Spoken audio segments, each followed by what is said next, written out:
వైసీపీకి ప్రతిపక్ష హోదా లేకపోయినా సభలో గౌరవం ఇస్తా అని స్పీకర్ అయ్యన్న పాత్రుడు అన్నారు. సభ్యులుగా వారికి కేటాయించిన సమయాన్ని ఇస్తామని అన్నారు.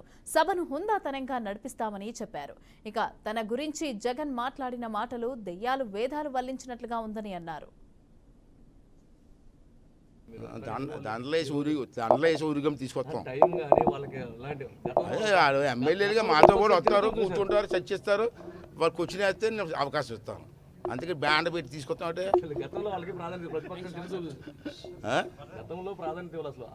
ఎవరు వాళ్ళు ఇవ్వలేదు. అలాగని చెప్పి మేము మేము చెయ్యం. నేను నిన్న చెప్పాను, మొన్న ప్రెస్లో కూడా చెప్పాను. మా సభ్యులకి ఎంత ప్రాధాన్యత ఇస్తామో అదే ప్రాధాన్యత వాళ్ళకి కూడా ఇస్తాం. నేను ఎవరో అన్నారు ప్రతిపక్షం అని. ప్రతిపక్షం హోదా ఎక్కడ ఉంది వాళ్ళకి?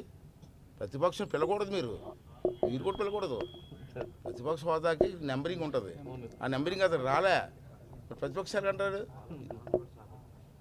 అయినా సరే నాకు అభ్యంతరం లేదు, మా నాయకులకి అభ్యంతరం లేదు. మా ఎమ్మెల్యేకి ఎలాంటి అవకాశం ఇస్తాం అదే అవకాశం ఇస్తాం. వాళ్ళు ఏ క్వశ్చన్ వేసినా మాట్లాడే అవకాశం కూడా ఇస్తాం.